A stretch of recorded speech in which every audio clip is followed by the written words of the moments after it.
ହେବାକୁ ଦେବେ ନାହିଁ। ରକ୍ଷା କରନ୍ତି ସେ ଘୁମାଇବେ ନାହିଁ।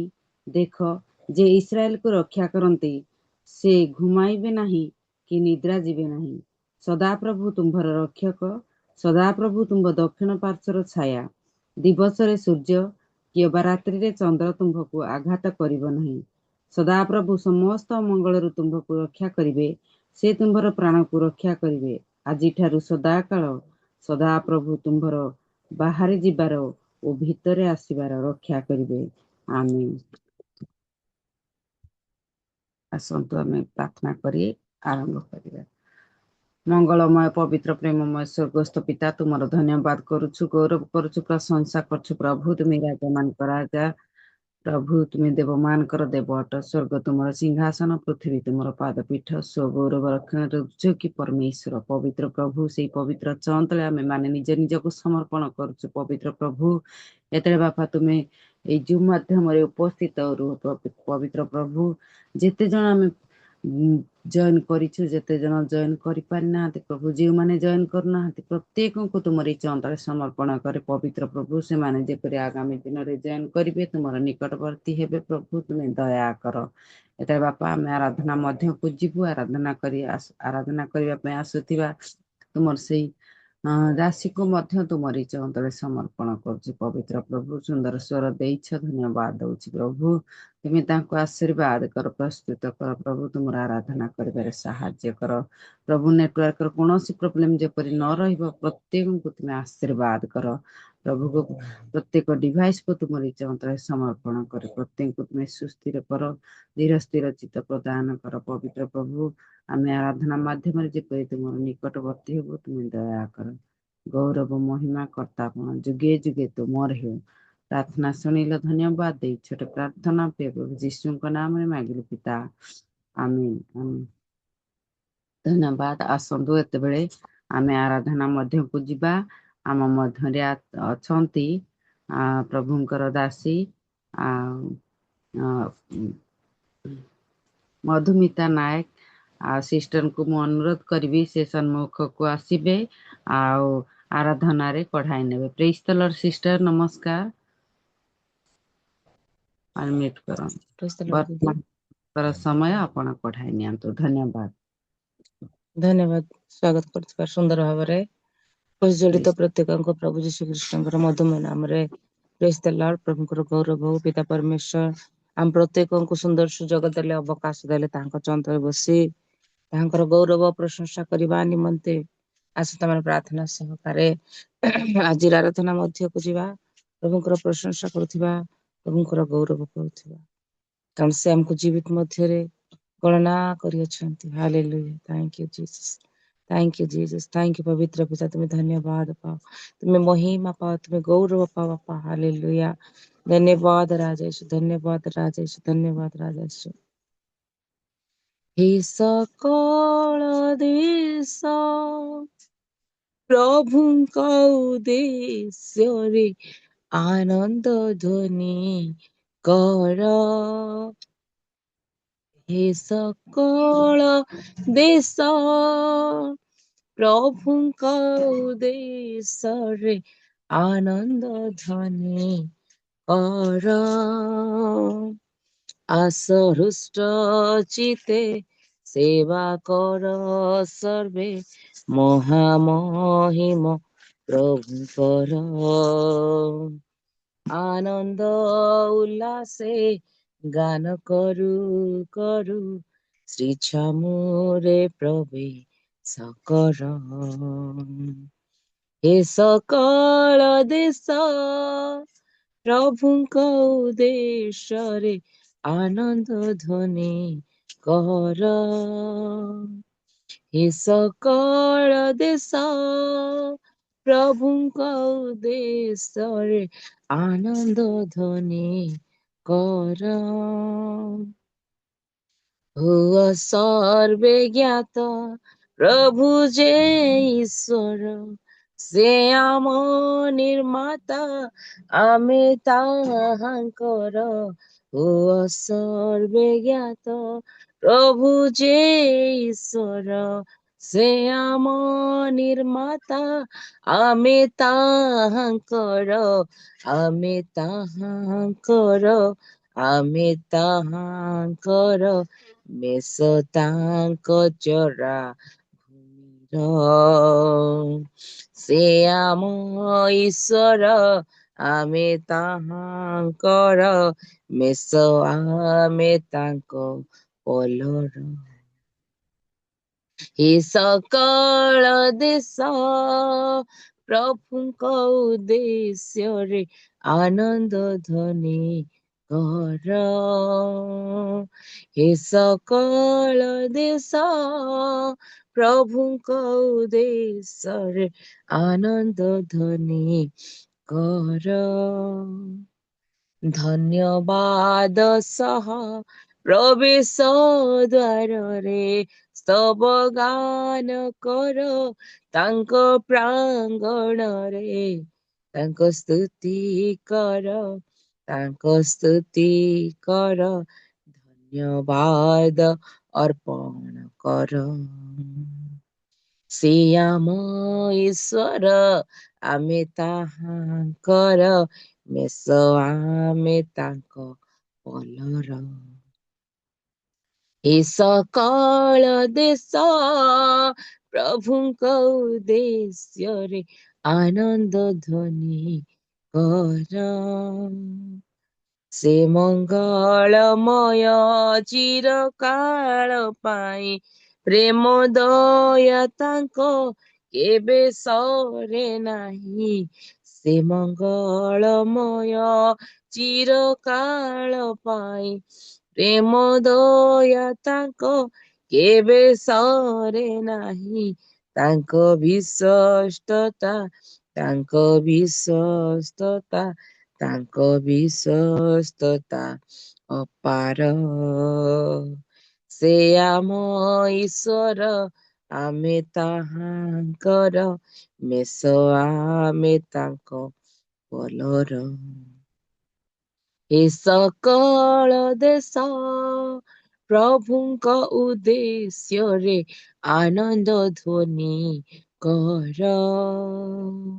ଏ ସକଳ ଦେଶ ପ୍ରଭୁଙ୍କ ଉଦ୍ଦେଶ୍ୟରେ ଆନନ୍ଦ ଧ୍ୱନି କର। ତାହାଙ୍କ ଉଦ୍ଦେଶ୍ୟରେ ଉଚ୍ଚସ୍ୱର ତାଳେ ଆମେ ଆନନ୍ଦରେ ଧ୍ୱନି କରୁ, କାରଣ ସେ ଗୌରବ ପ୍ରଶଂସା ପାଇବା ପାଇଁ ଯୋଗ୍ୟ ପରମେଶ୍ୱର, ଆରାଧନା ପାଇବା ପାଇଁ ସେ ଯୋଗ୍ୟ ପରମେଶ୍ୱର, ସ୍ତୁତି ପାଇବା ପାଇଁ ସେ ଯୋଗ୍ୟ ପରମେଶ୍ୱର, ମହିମା ପାଇବା ପାଇଁ ସେ ଯୋଗ୍ୟ ପରମେଶ୍ୱର। ଗୌରବ ପ୍ରଶଂସା ସମ୍ଭ୍ରମ ମହିମାରେ ପରିପୂର୍ଣ୍ଣ, ପ୍ରଭୁ ମାନଙ୍କ ପ୍ରଭୁ ମହାନ, ପ୍ରିୟ ଯୀଶୁ ରାଜା ଆମ। ଗୌରବ ପ୍ରଶଂସା ସମ୍ଭ୍ରମ ମହିମାରେ ପରିପୂର୍ଣ୍ଣ, ପ୍ରଭୁ ମାନଙ୍କ ପ୍ରଭୁ ମହାନ, ପ୍ରିୟ ଯୀଶୁ ରାଜା ଆମ। ଗାଓ ହାଲେଲୁୟା, ହୋସନା, ହାଲେଲୁୟା, ହୋସନା। ଗାଓ hallelujah, hosanna, hallelujah, hosanna, hallelujah, hallelujah, hallelujah. ଗୌରବ ପ୍ରଶଂସା ସମ୍ଭ୍ରମ ମହିମାରେ ପରିପୂର୍ଣ୍ଣ, ପ୍ରଭୁ ମାନଙ୍କ ପ୍ରଭୁ ମହାନ, ପ୍ରିୟ ଯୀଶୁ ରାଜା ଆମ। ସରଗ ମରତ ଅଟଇ ତାଙ୍କ ଅଧୀନ, ପାପୀଙ୍କ ପାଇଁ ସାଜିଲେ ମହାପରିତ୍ରାଣ। ସରଗ ମରତ ଅଟଇ ତାଙ୍କ ଅଧୀନ ପାପୀଙ୍କ ପାଇଁ ସାଧିଲେ ମହା ପରିତ୍ରାଣ କରୁଣାରେ ପୂର୍ଣ୍ଣ ଦୟାରେ ମହାନ କର ତାଙ୍କ ଜୟ ଗାନ ଗୌରବ ପ୍ରଶଂସା ସମ୍ଭ୍ରମ ମହିମାରେ ପରିପୂର୍ଣ୍ଣ ପ୍ରଭୁ ମାନଙ୍କ ପ୍ରଭୁ ମହାନ ପ୍ରିୟ ଯୀଶୁ ରାଜା ଆମ ସ୍ନେହ ପୂର୍ଣ୍ଣ କରୁଣା ପାଇଁ ଧନ୍ୟବାଦ କର ତାଙ୍କ ସତ୍ୟ ତା ସକାଶେ ତାଙ୍କ ସ୍ତୁତି କର ସର୍ବାନ୍ତକରଣେ ହୃଷ୍ଟଚିତ ମନେ ସର୍ବାନ୍ତକରଣେ ହୃଷ୍ଟଚିତ ମନେ ତାହାଙ୍କ ପ୍ରଶଂସା କର ଗୌରବ ପ୍ରଶଂସା ସମ୍ଭ୍ରମ ମହିମାରେ ପରିପୂର୍ଣ୍ଣ ପ୍ରଭୁ ମାନଙ୍କ ପ୍ରଭୁ ମହାନ ପ୍ରିୟ ଯୀଶୁ ରାଜା ଆମ ପ୍ରିୟ ଯୀଶୁ ରାଜା ଆମ Gao ହାଲେଲୁ ହୋସାନା hallelujah ହୋସାନା Gao ହାଲେଲୁ ହୋସାନା hallelujah ହୋସାନା ହାଲେଲୁ ହାଲେଲୁ hallelujah ଗୌରବ ପ୍ରଶଂସା ସମ୍ଭ୍ରମ ମହିମାରେ ପରିପୂର୍ଣ୍ଣ ପ୍ରଭୁ ମାନଙ୍କ ପ୍ରଭୁ ମହାନ ପ୍ରିୟ ଯୀଶୁ राजा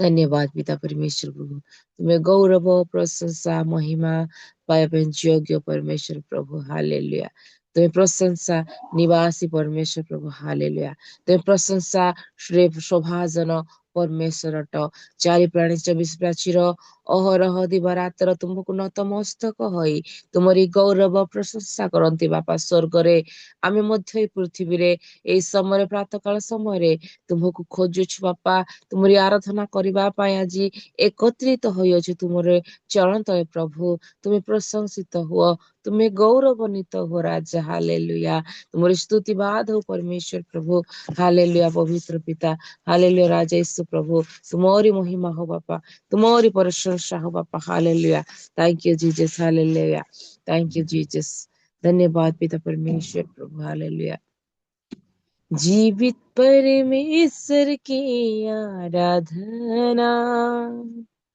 जिंदगी भर में करता रहूंगा जीवित परमेश्वर की आराधना जिंदगी भर में करता रहूंगा नया जीवन दिया यीशु उस प्यारे को कैसे भूलूं नया जीवन दिया यीशु उस प्यारे को कैसे भूलूं जीवित परमेश्वर की आराधना जिंदगी भर में करता रहूंगा कहाँ जाऊं किधर जाऊं हर स्थान में विराज है यीशु नाम में मेरा मुक्ति है यीशु नाम में मेरा शांति है मेरा जीवन का श्रोता है तू सारे पृथ्वी का मालिक है तू मेरा जीवन का श्रोता है तू सारे पृथ्वी का मालिक है तू नया जीवन दिया यीशु, उस प्यारे को कैसे भूलूं।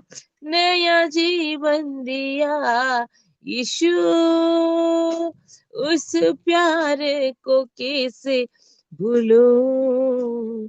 जीवित परमेश्वर की आराधना जिंदगी भर में करता रहूंगा। मेरे सारे गुनाहों को अपने क्रूस पर बोले लिया, अपना लहू बहा के यीशु मुझे शुद्ध और पवित्र कर दिया। मैं कभी ना तुझे भूलूंगा, मैं कभी ना तुझे त्यागूंगा, मैं कभी ना तुझे भूलूंगा, मैं कभी ना तुझे त्यागूंगा। नया जीवन दिया यीशु, उस प्यारे को कैसे भूलूं। नया जीवन दिया यीशु, उस प्यारे को कैसे भूलूं। जीवित परमेश्वर की आराधना जिंदगी भर में करता रहूंगा। जीवित परमेश्वर की आराधना जिंदगी भर में करता रहूंगा। जीवित परमेश्वर को आम स्तुति बाद करते आम गौरव करते आम प्रशंसा करुवा, कारण से प्रशंसा पापे योग्य। आमर दोष आमर पाप समस्त से क्षमा करछन्ते, से आमको सकल पाप उद्धार करछन्ते, रक्षा करछन्ते। तांकर आम आराधना करुवा, तांकर प्रशंसा करुवा, गीत गान करी प्रभुंकर निकटवर्ती होता, प्रभुंकर गौरव करवा, प्रभुंकर स्तुति बाद करवा, निज प्रभु को समर्पित करवा, कारण से महान परमेश्वर अटंती। Thank you Jesus, thank you Jesus. तांकर प्रेम असीम, तांकर दया असीम, तांकर रूप असीम अतुलनीय। हालेलुया। धन्यवाद पिता, पवित्र पिता, पवित्र महान जीवित प्रभु, तुम्हारे नाम गौरव हो बापा, तुम्हारे नाम प्रशंसा प्रभु, तुम्हारे नाम और पवित्र पिता ओ पिता स्तुति बाद हो बापा। Hallelujah. Thank you Jesus, thank you Jesus, thank you Jesus, thank you Lord. Hallelujah, hallelujah. ओ पासुरा से ప్రేమకు పాయిచి పాయిచి ఓ పాసరా సే ప్రేమకు পাইছি, মু পাইছি। হজি মুজিবি, মজি মুজিবি, হজি মুজিবি, মজি মুজিবি গাউথিবি ମୋ ଜୀବନ ସାରା ତୁମ ପ୍ରେମର ସେ ଧାରା, ସେ ଯେ ଏକା ମୋ ସାହାରା। ଓ ପାସରା ସେ ପ୍ରେମକୁ ମୁଁ ପାଇଛି, ମୁଁ ପାଇଛି। গলগথা পরে ঝরাই আজি বি সে রক্ত ধারা, চাহি দেখো ফেরি থরে ঝরুচি প্রেমর ঝরা। ও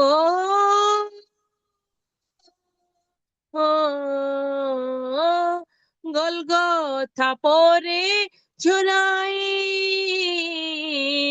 ଆଜି ବି ସେ ରକ୍ତ ଧାର ଚାହିଁ ଦେଖ ଫେରି ଥରେ ଝରୁଛି ପ୍ରେମର ଝଡ଼ ଫେରିଆ ତୁ ବାରେ ସେ ପ୍ରେମ ଉହାଡ଼େ ପ୍ରସାରିତ ବାହୁ ତଳେ ଫେରି ଆସିବାରେ ସେ ପ୍ରେମ ଉହାଡ଼େ ପ୍ରସାରିତ ବାହୁ ପରେ ଓ ପାସରା ସେ ପ୍ରେମକୁ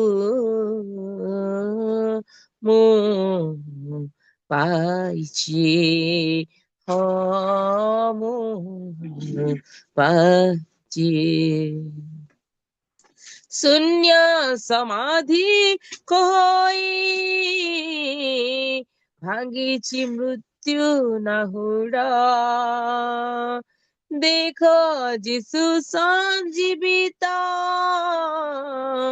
ସେ ଏକ ମୁକ୍ତିର ପଥ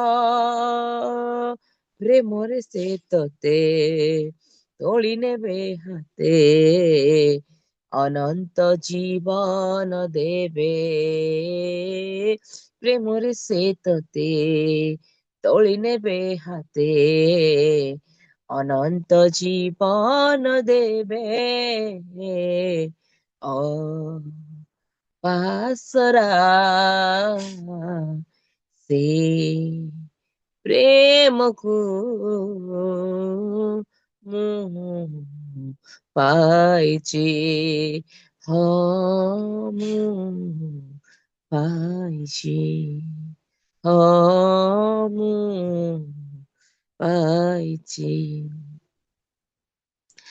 धन्यवाद पिता परमेश्वर प्रभु तुम्हारे अपार प्रेम अनंत प्रेम ଆମେ ପାଇଅଛୁ ପ୍ରଭୁ ବାବା ଧନ୍ୟବାଦ ଅଛି ବାପା ହାଲେଲୁୟା ପବିତ୍ର ପିତା ତୁମର ସେ ପ୍ରେମ ପ୍ରଭୁ ଆଜି ମଧ୍ୟ ସେ ଗୋଲଗଥାରେ ପବିତ୍ର ପିତା ପରମେଶ୍ୱର ପ୍ରଭୁ ଝରୁଅଛି ପ୍ରଭୁ ଆମ ନିମନ୍ତେ ପବିତ୍ର ପିତା ତୁମେ ଆମ ନିମନ୍ତେ ପବିତ୍ର ପିତା ଆପଣଙ୍କୁ ଶୂନ୍ୟ କଲ ଆପଣ ପ୍ରାଣକୁ ତୁମେ ଢାଳିଲ ପ୍ରଭୁ ପରମେଶ୍ୱର ପିତା ତୁମର ଅପାର ପ୍ରେମ ପ୍ରଭୁ ତୁମେ ପ୍ରକାଶିଲ ରାଜା ସେଥିପାଇଁ ତୁମକୁ ଧନ୍ୟବାଦ ଦଉଛୁ ବାପା ତୁମରି ପ୍ରଶଂସା କରୁଛୁ ରାଜା ତୁମରି ମହିମା କରୁଛୁ ଗୋ ପିତା ତୁମେ ପ୍ରଶଂସା ଗୌରବ ପାଅ ପ୍ରଭୁ ହାଲେଲୁୟା ଓ ପିତା ପ୍ରଭୁ ଆଜି ଆମ ନିମନ୍ତେ ତାଡ଼ନା ଅଛି ଜଗତର କାରଣ ତୁମର ବାକ୍ୟ କହୁଛି ବାପା ମୁଁ ତାଡ଼ନା ପାଇଥିଲେ ଜଗତରେ ତୁମେ ମଧ୍ୟ ତାଡ଼ନା ଦେଇ ଗତି କରିବ ଆଜି ଆମେ ତାଡ଼ନା ଦେଇ ଗତି କରୁ ପ୍ରଭୁ ବାପା ଆମେ କଷ୍ଟ ଦେଇ ଗତି କରୁ ବାପା ପ୍ରଭୁ ଯେପରି ତୁମକୁ ଭୁଲି ନ ଯାଉ ପ୍ରଭୁ ଏ କଷ୍ଟ ସମୟରେ ମଧ୍ୟ ତୁମେ ଆମକୁ ବଳ ଶକ୍ତି ସାହସ ଧୈର୍ଯ୍ୟ ଦେଇ କଢେଇ ନିଅ ପ୍ରଭୁ ଆମର ବିଶ୍ୱାସ ତୁମଠାରେ ପ୍ରଭୁ ଜଗତର ପ୍ରତ୍ୟେକ ବ୍ୟକ୍ତି ଛାଡିଦେବେ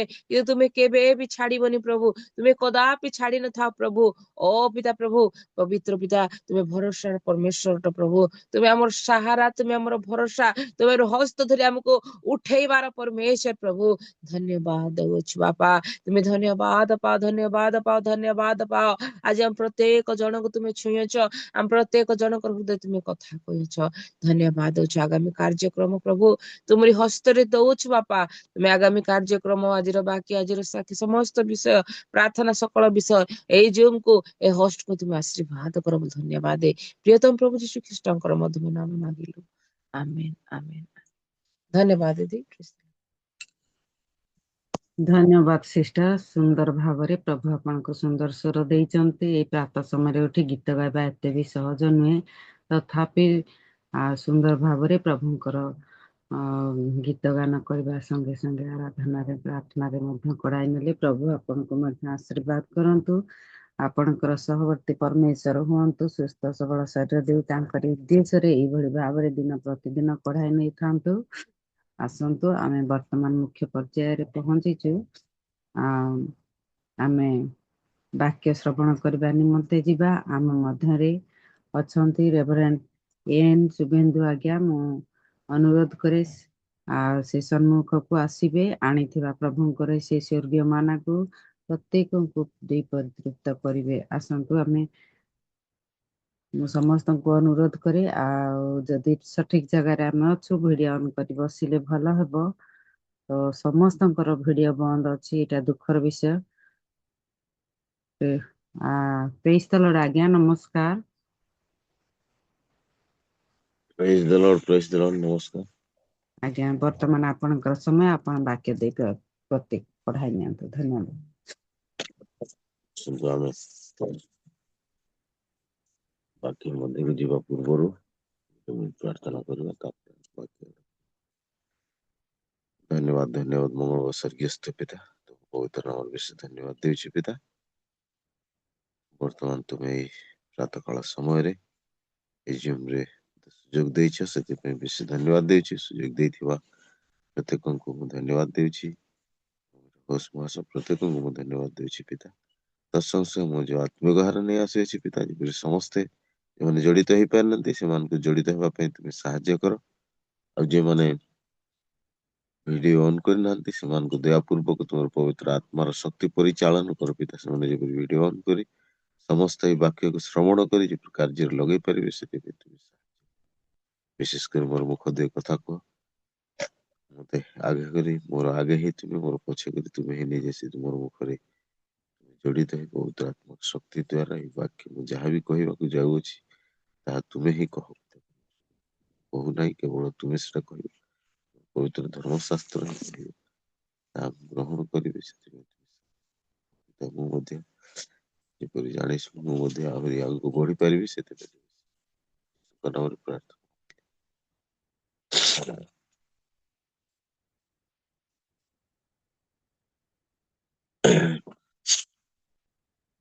Praise the Lord, hallelujah। ଆଉ ପ୍ରଥମେ ପ୍ରଭୁ ଯୀଶୁ ଖ୍ରୀଷ୍ଟଙ୍କୁ ଧନ୍ୟବାଦ ଦିଏ। ତା ସଙ୍ଗେ ସଙ୍ଗେ ଉପସ୍ଥିତ ପ୍ରତ୍ୟେକଙ୍କୁ ଏବଂ ଲିଡିଂ କରୁଥିବା ସିଷ୍ଟରଙ୍କୁ ତଥା ହୋଷ୍ଟ ମହୋଦୟଙ୍କୁ ତଥା ଆରାଧନା ମଧ୍ୟରେ କଢ଼ି ନେଇଥିବା ଭଉଣୀଙ୍କୁ ପ୍ରତ୍ୟେକଙ୍କୁ ମୋର ହାର୍ଦ୍ଦିକ ଅଭିନନ୍ଦନ ବା ପ୍ରଭୁ ଯୀଶୁ ଖ୍ରୀଷ୍ଟଙ୍କ ନାମରେ ପ୍ରଥମେ ପ୍ରେଜ୍ ଦ ଲର୍ଡ ଜଣାଏ। ଏଇ ନୂତନ ବର୍ଷର ଶେଷ ପର୍ଯ୍ୟାୟ ଏମାନଙ୍କୁ ପହଞ୍ଚାଇ ଅଛନ୍ତି, ଆଉ ତାଙ୍କର ବାକ୍ୟ ମାଧ୍ୟମରେ ପ୍ରତ୍ୟେକଙ୍କୁ ଏ ପ୍ରାତଃ କାଳରେ ଦେବା ପାଇଁ ମତେ ପ୍ରଭୁ ସୁଯୋଗ ଦେଇଛନ୍ତି, ସେଥିପାଇଁ ବିଶେଷ ଧନ୍ୟବାଦ ଦେଉଛି। ବର୍ତ୍ତମାନ ଆମେ ବାକ୍ୟ ଆଡକୁ ଯିବା, ଆଉ ଆମେ ଦେଖିବା ଆଜିର ପ୍ରସଙ୍ଗ ହେଉଛି ସ୍ୱର୍ଗୀୟ ରାଜ୍ୟକୁ ଯିବାକୁ ହେଲେ ମତେ ବା ଆପଣ ମାନଙ୍କୁ ପ୍ରସ୍ତୁତ ହେବାକୁ ପଡିବ ଏବଂ ପ୍ରସ୍ତୁତରେ ଜୀବନ କାଟିବାକୁ ପଡିବ।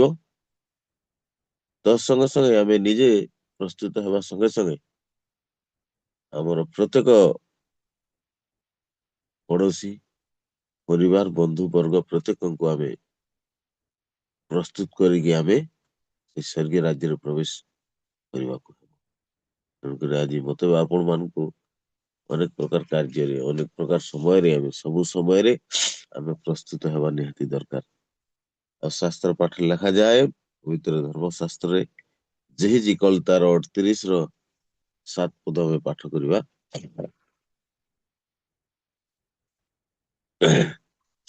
ଦୟାପୂର୍ବକ ସଠିକ ସ୍ଥାନରେ ଅଛନ୍ତି ତାହେଲେ ଆପଣ ମାନେ ନିହାତି ଭିଡିଓ ଅନ୍ କରିବା ଦରକାର ଅଛି, କାରଣ ଆମେ ପ୍ରସ୍ତୁତ ହୁଅ,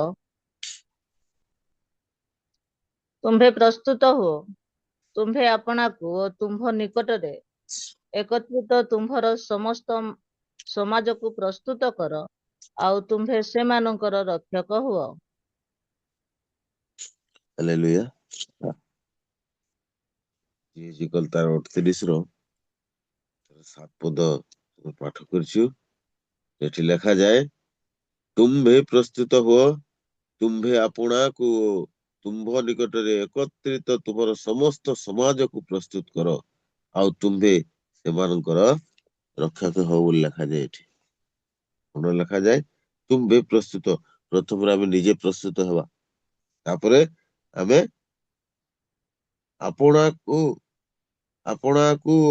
ତୁମ୍ଭ ନିକଟରେ ଏକତ୍ରିତ ତୁମର ସମସ୍ତ ସମାଜକୁ, ନିଜକୁ ଆମେ ପ୍ରସ୍ତୁତ କରାଇ ଆମର ପ୍ରତ୍ୟେକ ସମାଜକୁ, ମାନବ ସମାଜ ପାଇଁ ଏମିତି କିଛି ନାହିଁ ଯେ ଖାଲି ପ୍ରଭୁକୁ ଜାଣିଥିବା ଲୋକଙ୍କ ଠାରେ ଆମେ ପ୍ରଚାର କରିବା କି ପ୍ରଭୁଙ୍କ ବିଷୟରେ ଜଣେଇବା, ସେମିତି କିଛି ନୁହଁ।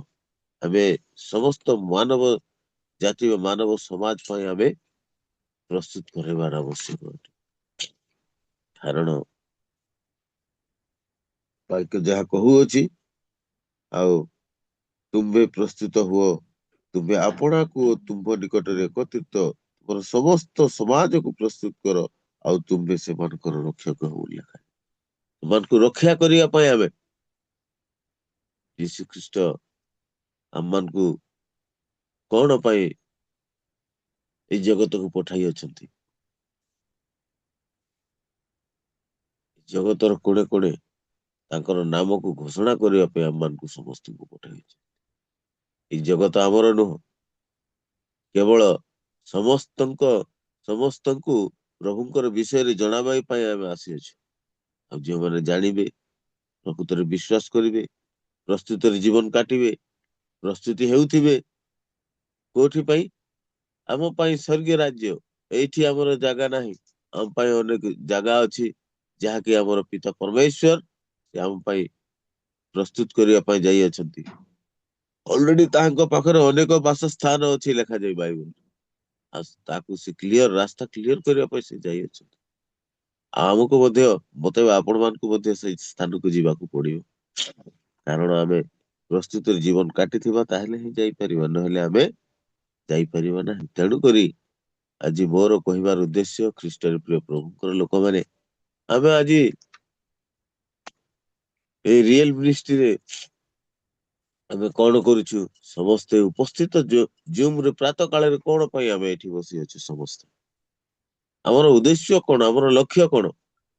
ଆମେ କାହାକୁ କିଏ କଣ ଦେଖିନାହୁଁ ମାନବକୁ, ତ ଆମେ ଏଠି ଜୁମରେ ସେଥିପାଇଁ ଆମେ ଉପସ୍ଥିତ ହଉଛୁ କି ନାହିଁ? ଆମେ ପ୍ରଭୁଙ୍କ ବିଷୟରେ ଜାଣି ଅନ୍ୟମାନଙ୍କୁ ଜଣାଇବା ପାଇଁ ଆମେ ଏଇଟା ପ୍ରସ୍ତୁତ ହେବା ପାଇଁ ସମସ୍ତେ ଆମେ ଉପସ୍ଥିତ ଅଛୁ। ତେଣୁକରି ଆମେ ଯଦି ପ୍ରକୃତରେ ଆମେ ଉପସ୍ଥିତିରେ ଅଛୁ, ତାହେଲେ ଆମେ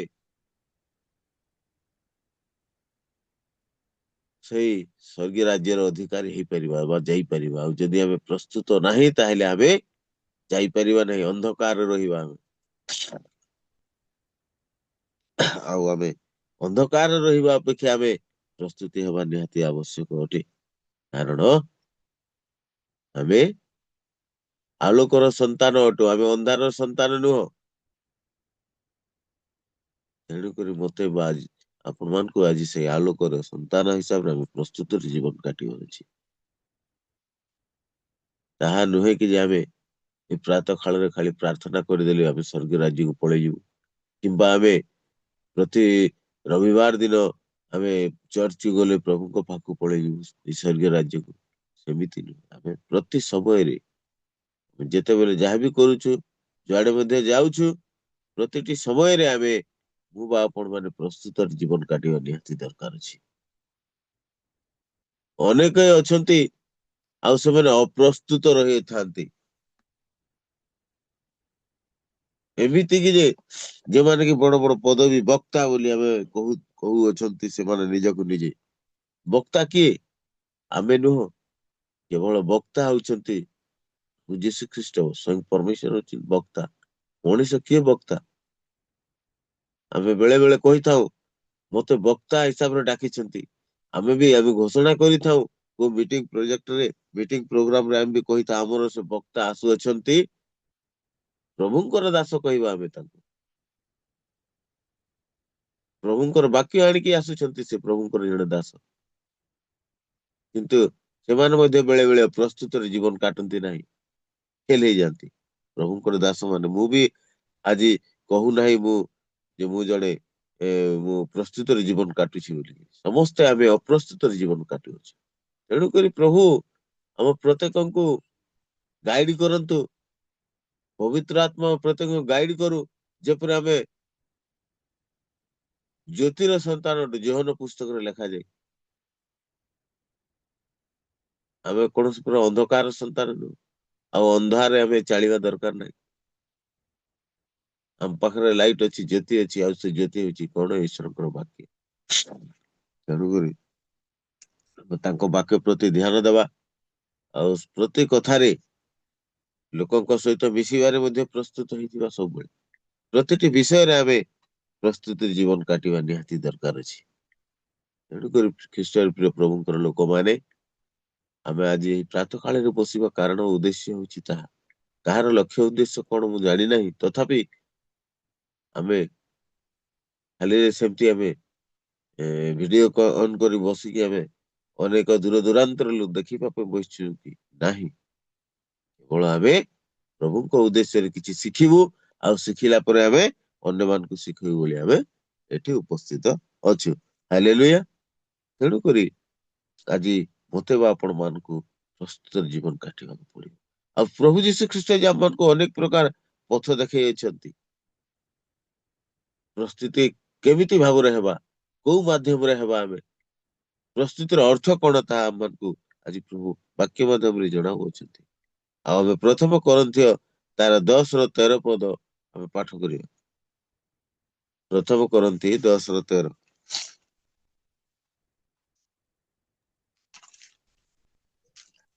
ମନୁଷ୍ୟ ପ୍ରତି ଯେଉଁ ପ୍ରକାର ପରୀକ୍ଷା ସ୍ୱାଭାବିକ, ତାହା ଛଡା ଅନ୍ୟ ପ୍ରକାର ପରୀକ୍ଷା ତୁମ୍ଭମାନଙ୍କ ପ୍ରତି ଘଟି ନାହିଁ।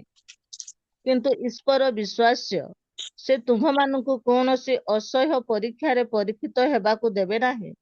ମାତ୍ର ଯେପରି ତୁମ୍ଭେମାନେ ସହ୍ୟ କରିପାର, ଏଥିପାଇଁ ପରୀକ୍ଷା କରିବା ସଙ୍ଗେ ସଙ୍ଗେ ସେ ଉଦ୍ଧାରର ପଥ ମଧ୍ୟ ପ୍ରସ୍ତୁତ କରିବେ। ହାଲେଲୁୟା। ଏଠି ଲେଖାଯାଏ କେତେ ବଡ ବିଷୟ ଦେଖନ୍ତୁ। ମନୁଷ୍ୟ ପ୍ରତି ଯେଉଁ ପ୍ରକାର ପରୀକ୍ଷା ସ୍ୱାଭାବିକ, ତାହା ଛଡା ଅନ୍ୟ ପ୍ରକାର ପରୀକ୍ଷା ତୁମ୍ଭମାନଙ୍କ ପ୍ରତି ଘଟି ନାହିଁ ନା ଘଟିବ ନାହିଁ। କିନ୍ତୁ ଈଶ୍ୱର ବିଶ୍ୱାସ ଯେ ତୁମ୍ଭମାନଙ୍କୁ କୌଣସି ଅସହ୍ୟ ପରୀକ୍ଷାରେ ପରୀକ୍ଷିତ ହେବାକୁ ଦେବେ ନାହିଁ। ମାତ୍ର ଯେପରି ତୁମେମାନେ ସହ୍ୟ କରିପାର, ଏଥିପାଇଁ ପରୀକ୍ଷା ଘଟିବା ସଙ୍ଗେ ସଙ୍ଗେ ସେ ଉଦ୍ଧାରର ପଥ ମଧ୍ୟ ପ୍ରସ୍ତୁତ କରିବେ। ହାଲେଲୁୟା। ଦେଖନ୍ତୁ ପ୍ରଭୁ ଯୀଶୁ ଖ୍ରୀଷ୍ଟ ଆମ ପାଇଁ କଣ କରିଅଛନ୍ତି। ଆମମାନଙ୍କୁ ପାପରୁ ଉଦ୍ଧାର କରିବା ପଥ ମଧ୍ୟ ସେ ପ୍ରସ୍ତୁତ କରି ଦେଇଅଛନ୍ତି।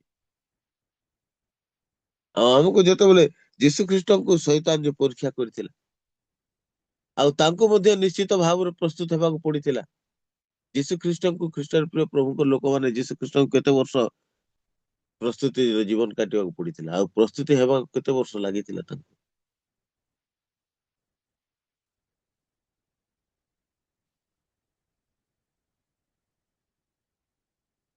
କେହି କହିପାରିବେ? ଯୀଶୁ ଖ୍ରୀଷ୍ଟଙ୍କ ଯେତେବେଳେ ଜଗତକୁ ଆସିଲେ, ତାଙ୍କୁ ପ୍ରସ୍ତୁତି ହେବା ପାଇଁ କେତେ ବର୍ଷ ଲାଗିଥିଲା?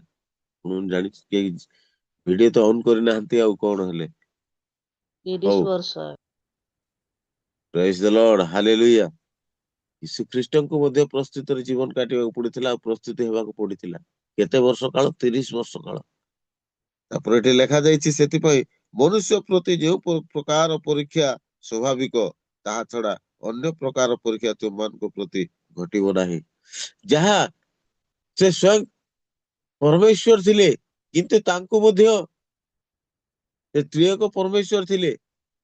100% ମନୁଷ୍ୟ, 100% ଈଶ୍ୱର ଥିଲେ। ତଥାପି ତାଙ୍କୁ ମଧ୍ୟ ପରୀକ୍ଷା ପଡିଥିଲା, ଆଉ ପ୍ରସ୍ତୁତି ହେବାକୁ, ସେ ପରୀକ୍ଷାରେ ପାସ୍ କରିବା ପାଇଁ ତାଙ୍କୁ ମଧ୍ୟ ପ୍ରସ୍ତୁତି ହେବାକୁ ପଡିଥିଲା। ହାଲେଲୁୟା। ଆଜି ମତେ ବା ଆପଣ ମାନଙ୍କୁ ମଧ୍ୟ ସେଇ ପରୀକ୍ଷା ପଡିବ, କିନ୍ତୁ ଅସହ୍ୟ ପରୀକ୍ଷା ପକେଇବେ ନାହିଁ ପ୍ରଭୁ। ଆମ ଯାହା ଆମେ ସହିପାରିବା ସେହିପରି ପରୀକ୍ଷା ଆମମାନଙ୍କୁ କରାଇବେ। ଆମେ ଯଦି ଶାରୀରିକ ଆଡକୁ ପଳେଇବା, ତାହେଲେ ଆମର ଛୁଆମାନେ ପାଠ ପଢୁଛନ୍ତି। ଏଠି ଅନେକ ବିବାହିତା ଥିବେ, ସମସ୍ତଙ୍କର ପୁଅ ଝିଅ ମାନେ ଥିବେ, ପୁତ୍ର ସନ୍ତାନ ଥିବେ। ନିଶ୍ଚିତ ଭାବରେ ସେମାନେ ମଧ୍ୟ ପାଠ ପଢିଲା ପରେ ସେମାନଙ୍କୁ ମଧ୍ୟ ଗୋଟେ ବର୍ଷ ମାନେ ପ୍ରସ୍ତୁତି ହେଉଛନ୍ତି ଏକ୍ଜାମ ଦେବା ପାଇଁ, ପରୀକ୍ଷା ଦେବା ପାଇଁ। ଆଉ ସେ ପରୀକ୍ଷାରେ ପାସ୍ କଲେ ହିଁ ଉତ୍ତୀର୍ଣ୍ଣ ହେଇ ଆଗକୁ ବଢିବେ, ନହେଲେ ବଢିବେ ନାହିଁ। ତେଣୁକରି ମତେ ବା ଆପଣ ମାନଙ୍କୁ ଆଜି ପ୍ରଭୁ ଯୀଶୁ ଖ୍ରୀଷ୍ଟ ଆମମାନଙ୍କୁ ମଧ୍ୟ ପରୀକ୍ଷା କରିବେ, କିଏ କଣ ବୋଲି।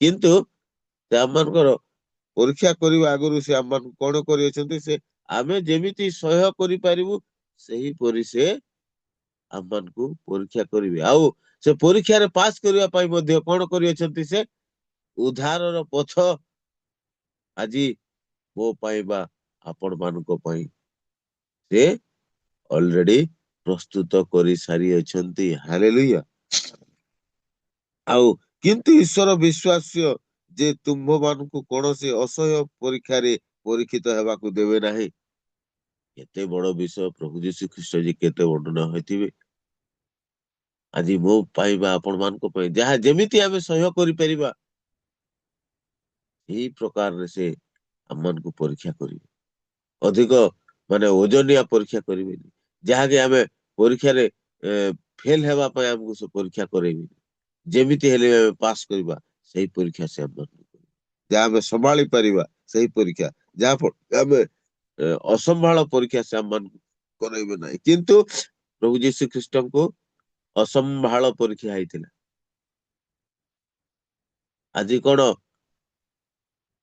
आमे सेटा सेमिति प्रभु यीशु को जेमिति परीक्षा सेमिति हेले आमे संभाली परिबा कि नाही आज हमको किए पदे कही देले आमे लंबई की आउ दी पद आमे कहूछु हमको किए गाली कोले पदे आमे ताको आमे उल्टा चापुडा मारुछु आमे सहीबा कोन तो तेणु कर ख्रीष्ट प्रिय प्रभु कर लोक माने मोर कहबार उद्देश्य आमे सह्य हमको बड़ परीक्षा देउ ना तथापि आमे असह्य करूछु तेणु कर सेति पई मध्ये प्रभु यीशु ख्रीष्ट हमको कोन करिछु पथ उद्धार पाई से पथ हमको प्रस्तुत मध्ये करि दे अछंती मात्र जे परि तुमे माने सह्य करि पारो मात्र जे परि तुमे माने सह्य करि पारो सही परि परीक्षा से पकरिबे असह्य परीक्षा केबे करिवे नाही एथि पई परीक्षा घटिबा संगे संगे से उद्धार पथ मध्ये प्रस्तुत परीक्षा हेबा पूର୍ବरु बा परीक्षा करैबा संगे संगे से उद्धार केमिति पाइबे मोर लोक माने बोली से ऑलरेडी मो पाइबा आपण मान को पाई रास्ता से उद्धार रास्ता खोली दे सारी अछंती हालेलुया एहा नुहे कि जे आमे रास्ता तो खोला अछि हम पाई परीक्षा आसिले मध्ये हम सेठी पास करी बोले आमे जदि सेमिति पड़ी रहिबा आ ताको आमे प्रस्तुत जीवन काटिबा नाही ताहेले आमे फेल हे जिबा तेणु करी मोर कहबार उद्देश्य सेदिन जे आमे जे देखिबा दश कुमारी विषय रे आउ म्यूट करंतु डिस्टर्बेंस करंतु नाही प्लीज विनोद पालागे म्यूट करंतु विनोद पालागे म्यूट करंतु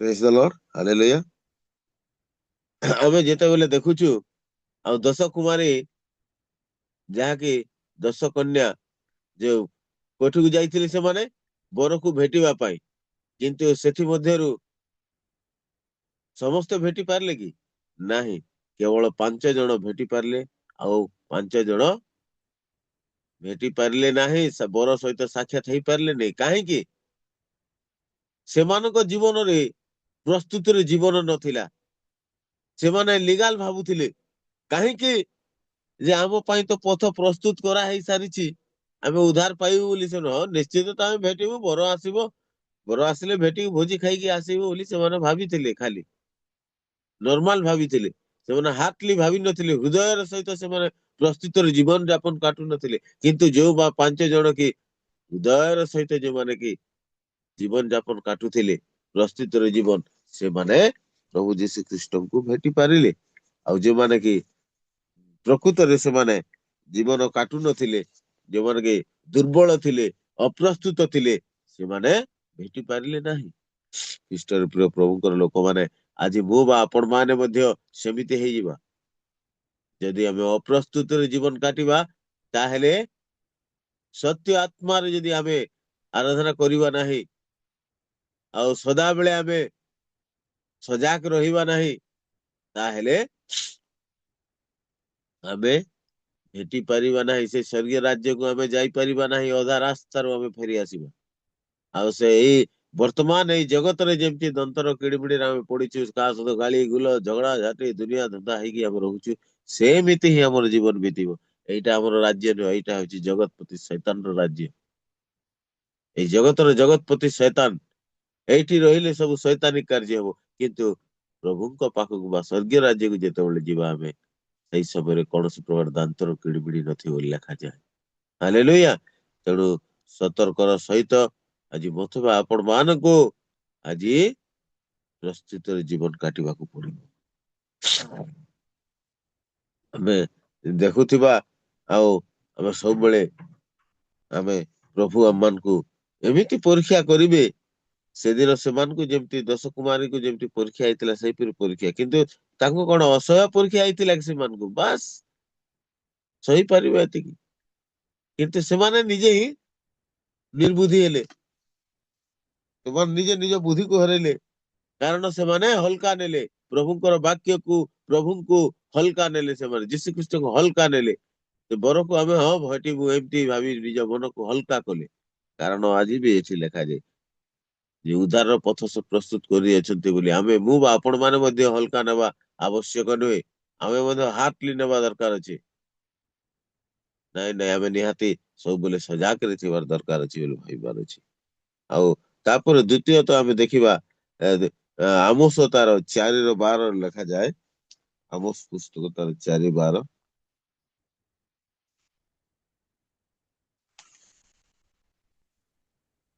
ଏଥିପାଇଁ ହେ ଇସ୍ରାଏଲ, ଆମ୍ଭେ ତୁମ୍ଭ ପ୍ରତି ଏ ରୂପ କରିବା, ଆଉ ଆମ୍ଭେ ତୁମ୍ଭ ପ୍ରତି ଏ ରୂପ କରିବା। ଏହେତୁ ହେ ଇସ୍ରାଏଲ, ତୁମ୍ଭେ ଆପଣା ପରମେଶ୍ୱରଙ୍କ ସହିତ ସାକ୍ଷାତ କରିବାକୁ ପ୍ରସ୍ତୁତ ହୁଅ। ହାଲେଲୁୟା। ଏଠି ଆମେ ଦେଖୁଛୁ ଆମୋସ ପୁସ୍ତକ ତାର 4:12 ଲେଖାଯାଏ, ଏଥିପାଇଁ ହେ ଇସ୍ରାଏଲ ଲୋକ ବୋଲି ଲେଖାଯାଏ ସେଠି।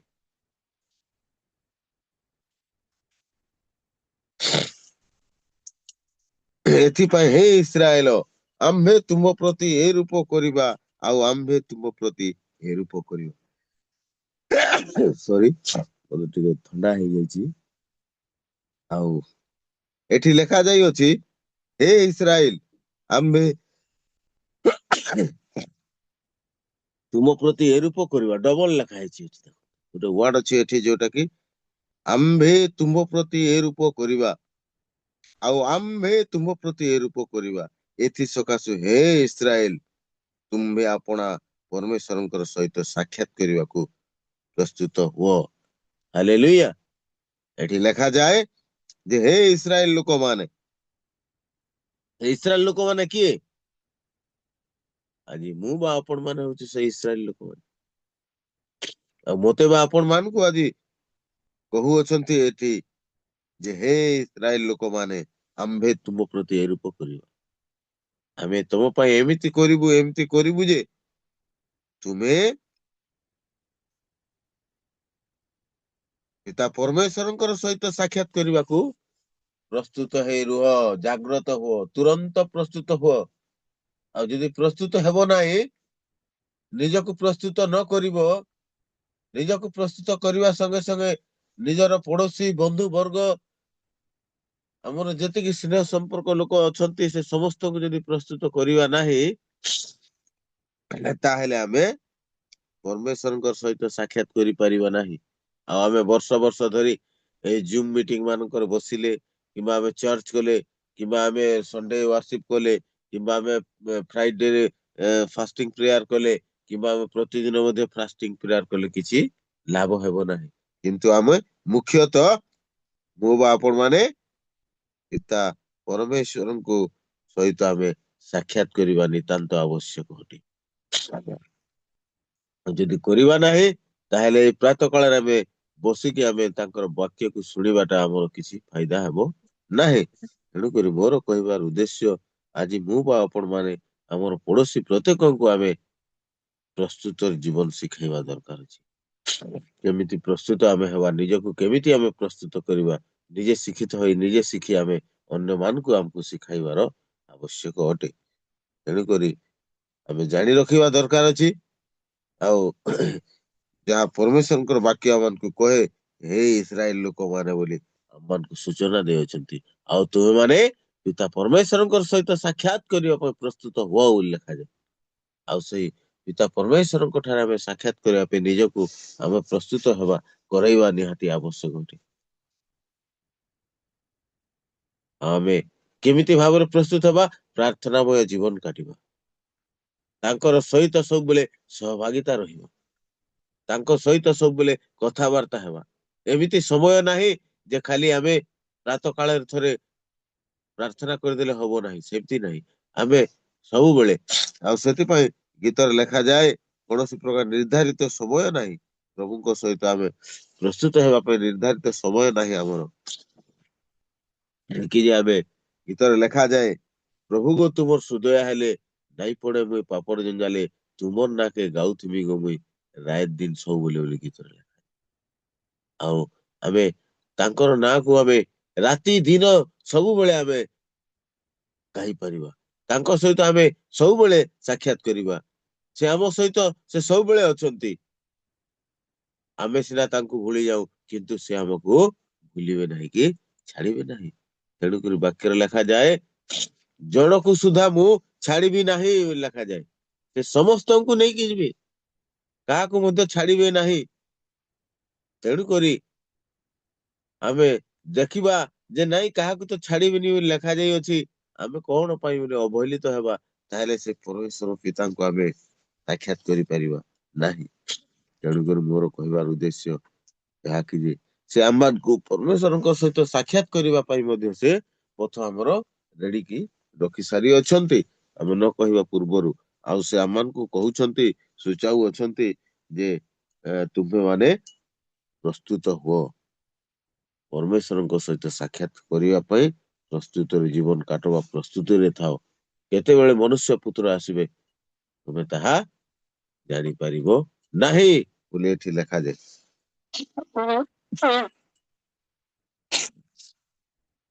ସରି, ଆଉ ତାପରେ ଆମେ ଦେଖିବା ଆଉ ଗୀତ ସଂହିତା ତାର 68:4 ଟିକେ ଆମେ ଦେଖିବା, ସେଠି ଲେଖାଯାଏ କଣ ଆମେ କରିବା।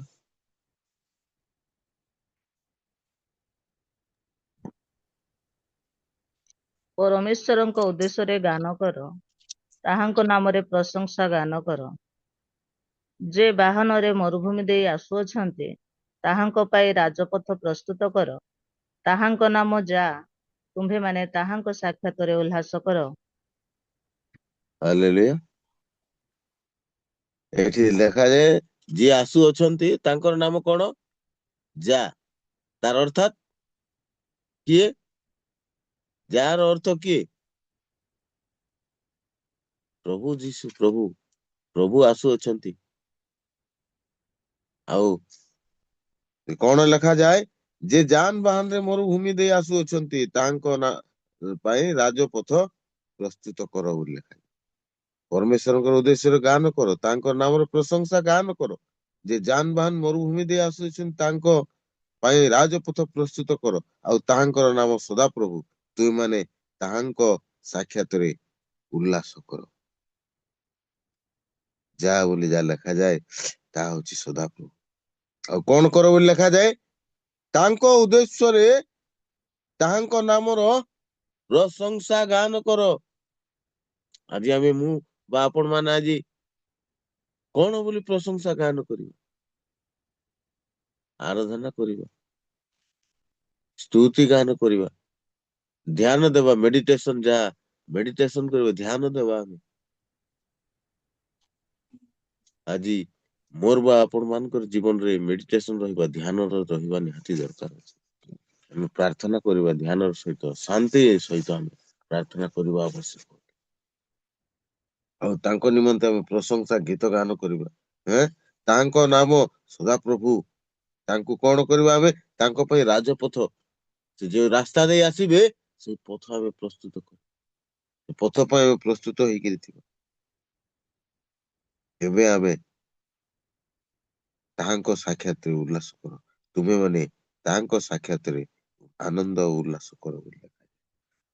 ତେଣୁକରି ପ୍ରିୟ ପ୍ରଭୁଙ୍କର ଲୋକମାନେ, ଆଜି ମୁଁ ବା ଆପଣ ମାନେ ତାଙ୍କୁ ଭେଟିବା ପାଇଁ ହେଲେ ଆମେ ସବୁବେଳେ ସଜାଗ ରହିବା ଦରକାର। ଆମର ପରିବାରକୁ ସଜାଗ କରିବା ଦରକାର। ଆମର ପଡୋଶୀକୁ ଆମେ ସଜାଗ କରିବା ଦରକାର। ପ୍ରତି ବିଷୟରେ ଆମେ ରେଡି ହେବା ଦରକାର। ସବୁବେଳେ ପ୍ରସ୍ତୁତର ଜୀବନ ଆମେ କାଟୁଥିବା ନିହାତି ଆବଶ୍ୟକ ଅଟେ। ତେଣୁକରି ମୋର କହିବାର ଉଦ୍ଦେଶ୍ୟ, ଖ୍ରୀଷ୍ଟର ପ୍ରିୟ ପ୍ରଭୁଙ୍କର ଲୋକମାନେ, ମୋର ବା ଆପଣ ମାନଙ୍କର ଜୀବନରେ ଯଦି ଆଜି ପ୍ରସ୍ତୁତିର ଜୀବନ ନାହିଁ, ତାହେଲେ ଆମେ କିଛି କାର୍ଯ୍ୟରେ ଲାଗିବା ନାହିଁ। କାରଣ ଯଦି ଆମେ ଉଦାହରଣ ସ୍ୱରୂପ ଗୋଟେ ଗଛ ଯଦି ଲଗାଇଥିବା, ବହୁତ କଷ୍ଟରେ ସେ ଗଛକୁ ଆମେ ଯତ୍ନ ନେବା, ଖତ ସାର ଦେଇକି, ଯଦି ସେ ଫଳିବ ନାହିଁ, ଗଛର କିଛି ଫାଇଦା ପାଇବା ନାହିଁ, ତାହେଲେ ତାକୁ କଣ କରିବା? ଆମେ କାଟିଦେବା। ଆଉ କାଟିଦେଲା ପରେ କଣ କରିବା? ତାକୁ ଅଗ୍ନିରେ ପୋଡିଦେବା। ଅଗ୍ନିରେ ପୋଡିଲା ପରେ ସେଟା କଣ ହବ? ପାଉଁଶ ହେଇଯିବ। ଆଉ ପାଉଁଶର କିଛି କାର୍ଯ୍ୟରେ ଆସେ ଆଜ୍ଞା? ପାଉଁଶର କିଛି କାମ ନାହିଁ। ତଦ୍ରୂପ ମୁଁ ବା ଆପଣ ମାନେ ଆଜି ସେମିତି ହେବା କଥା ନାହିଁ। ଆମେ ସବୁବେଳେ ପ୍ରସ୍ତୁତରେ ଜୀବନ ଯାପନ କାଟୁଥିବା ଦରକାର। ପ୍ରଭୁଙ୍କର ସାଙ୍ଗରେ ସବୁବେଳେ ରହୁଥିବା ଦରକାର। ଏହା ନୁହେଁ ଯେ ଆମେ ସାଙ୍ଗରେ ରହିବାଟା ବୋଲେ ତାଙ୍କୁ କୋଉଠୁ ଆଣିକି ସାଙ୍ଗରେ ରହିବା କି ନାହିଁ। ତାଙ୍କର ବାକ୍ୟ ମାଧ୍ୟମରେ ଆମେ ତାଙ୍କ ସହିତ ଜଡିତ ରହିବା ନିହାତି ଆବଶ୍ୟକ ଅଟେ। ଆଉ ଆମ ପାଇଁ ସେ ବର୍ତ୍ତମାନ ଯାଏ ଆମ ଦେଖି ଆସିବା ଭିତରେ ଆମକୁ ପ୍ରଥମତଃ ଉଦ୍ଧାର ପଥ, ଆଉ ଦ୍ୱିତୀୟ ନମ୍ବର ହେଲା ସାକ୍ଷାତ ପାଇଁ ମଧ୍ୟ ସେ ପଥ ପ୍ରସ୍ତୁତ କରିଅଛନ୍ତି, ଆଉ ତୃତୀୟରେ ରାଜପଥ ସଳଖ କରିବା ପାଇଁ ପ୍ରଭୁ ଆସୁଛନ୍ତି। ସେ ରାଜପଥ ପାଇଁ ପ୍ରସ୍ତୁତ ହୁଅ ବୋଲି ଆମକୁ ଲେଖାଯାଇଅଛି। ଆଉ ଦେଖିବା ଆମେ ଚତୁର୍ଥ 4 ନମ୍ବରରେ ଆମେ ମାଥିଉ ତାର 24-44 ଦେଖିବା। ମାଥିଉ ତାର 24-44 ଆମେ ଦେଖିବା।